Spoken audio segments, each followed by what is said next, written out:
স্বাগতম cricket fans. আজকের ভিডিওতে একটি অবিশ্বাস্য রেকর্ড ও উত্তেজনাপূর্ণ প্রতিদ্বন্দ্বিতা নিয়ে কথা বলবো।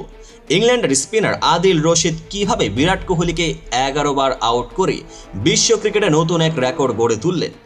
একদিকে কোহলি, যিনি ক্রিকেট জগতের এক অনন্য তারকা, আর অন্যদিকে আদিল রশিদ, যিনি হয়ে উঠেছেন কোহলির নেমেসিস।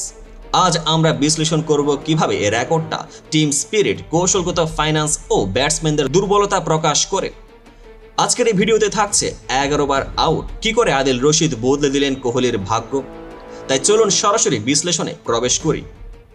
সাম্প্রতিক খবর অনুযায়ী আদিল রশিদ আন্তর্জাতিক ক্রিকেটে বিরাট কোহলিকে মোট 11 বার আউট করেছেন। Multi format record. তিনি একদিনের ক্রিকেটে 5 বার, টেস্টে 4 বার এবং টি-20তে 2 বার কোহলিকে আউট করেছেন। ইতিহাসের পাতা গড়ে তোলা এই রেকর্ডের মাধ্যমে তিনি বোলারদের এলিট গ্রুপে প্রবেশ করেছেন, যেখানে নিউজিল্যান্ডের একজন ও অস্ট্রেলিয়ার জস হ্যাজেলউডও একই সংখ্যক 11 বার কোহলিকে আউট করেছেন। এছাড়াও মঈন আলী ও জেমস অ্যান্ডারসন 10 বার কোহলিকে আউট করার তালিকায় রয়েছেন। এই তথ্যগুলো আমাদের শেখায় কিভাবে স্পিনিং ও বোলিংয়ে কৌশলগত বৈচিত্র্য, ব্যাটসম্যানদের দুর্বলতা খুঁজে বের করে সেই মুহূর্তগুলো কাজে লাগানো যায়। একটি ছোট্ট হাস্যরসপূর্ণ নোট, কখনো কখনো মনে হয় কোথা থেকে এলো এই ফিঙ্গার ফ্যান্টাসি। তবে মাঠে আদিল রশিদের কৌশল সত্যি শৈল্পিকতার ছোঁয়া বহন করে।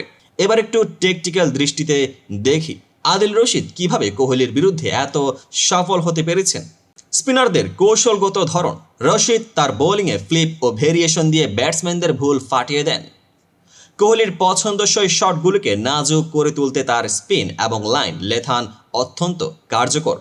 মাল্টি ফরম্যাটে প্রভাব। কোহলির বিরুদ্ধে বিভিন্ন ফরম্যাটে ভিন্ন ভিন্ন আউট হওয়ার পরিসংখ্যান দেখায় কিভাবে তিনি ওডিআই, টেস্ট ও টি-20তে নিজস্ব কৌশলের সাথে খাপ খাইয়ে নিতে পারেন। তবে রশিদের বিরুদ্ধে তার দুর্বলতা স্পষ্ট হয়ে ওঠে। এবার আসুন তুলনামূলক দৃষ্টিকোণ। অন্য এলিট স্পিনারদের সাথে তুলনায় আদিল রশিদের রেকর্ড শুধুমাত্র সংখ্যা নয়, বরং তার ধৈর্য, কৌশলগত পরিকল্পনা ও মাঠে মুহূর্তকে কাজে লাগানোর ক্ষমতাকেই তুলে ধরে। এই বিশ্লেষণ থেকেই বোঝা যায় কোহলির মতো সুপারস্টারের বিরুদ্ধে যে শত্রুতা রয়েছে তা শুধুমাত্র ব্যক্তিগত প্রতিযোগিতা নয়, বরং আধুনিক ক্রিকেটে বোলিং ও ব্যাটিংয়ের টেকনিক্যাল যুদ্ধের বাস্তব রূপ।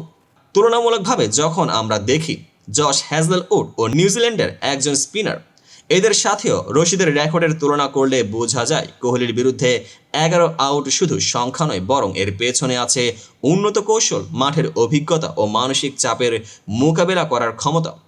বিরাট কোহলির বিপক্ষে চ্যালেঞ্জ। কোহলি, যিনি সবসময় কঠিন প্রতিপক্ষ হিসেবে দাঁড়িয়ে থাকেন, তার বিরুদ্ধেই রশিদের রেকর্ড দেখায় যে ক্রিকেটের খেলোয়াড়ের দুর্বলতাও আছে এবং সেই দুর্বলতা কাজে লাগানো যায়। এখানে একটি নাটকীয় মোড় যোগ করা যাক। কোথাও মনে হবে আজকের দিনেই কি কোহলি নতুন কৌশলের আবিষ্কার করলেন, কিন্তু মাঠে যখন রশিদ বল ফেলা শুরু করেন তখন ব্যাটসম্যানদের দৃষ্টিতে যেন একটা রাগ, একটু হতাশা ও পরের হুমকি স্পষ্ট হয়ে ওঠে। কোথায় গিয়েছিল সেই 11তম আউট? হয়তো কোহলির বিখ্যাত কফি ব্রেকে এরকম একটু হালকা ছন্দ এনে দেয় এই আলোচনায়। তবে এখন প্রশ্ন ওঠে, এই রেকর্ডের প্রভাব কি হবে ভবিষ্যতের ক্রিকেট ম্যাচে? প্রতিদ্বন্দ্বিতার নতুন দিক। কোহলি ও রশিদের এই দ্বন্দ্ব শুধু ব্যক্তিগত রেকর্ডের হিসাব নয়, বরং ব্যাটসম্যান ও বোলারের মধ্যে নতুন এক যুদ্ধের সূচনা করে। ভবিষ্যতে কোহলি হয়তো নতুন কৌশল, ফিনিশিং স্টাইল বা মানসিক প্রস্তুতি নিয়ে মাঠে ফিরে আসবেন, যাতে রশিদের মতো নেমেসিসকে চ্যালেঞ্জ করা যায়। দলের ও ব্যক্তিগত প্রভাব।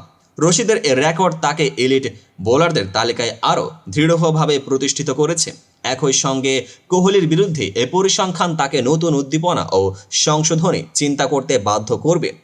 এখানে আমরা দেখতে পাচ্ছি কিভাবে প্রতিটি আউট, প্রতিটি রেকর্ড নতুন করে ক্রিকেটের কৌশলগত যুদ্ধ ও মানসিক প্রস্তুতির গল্প বলে।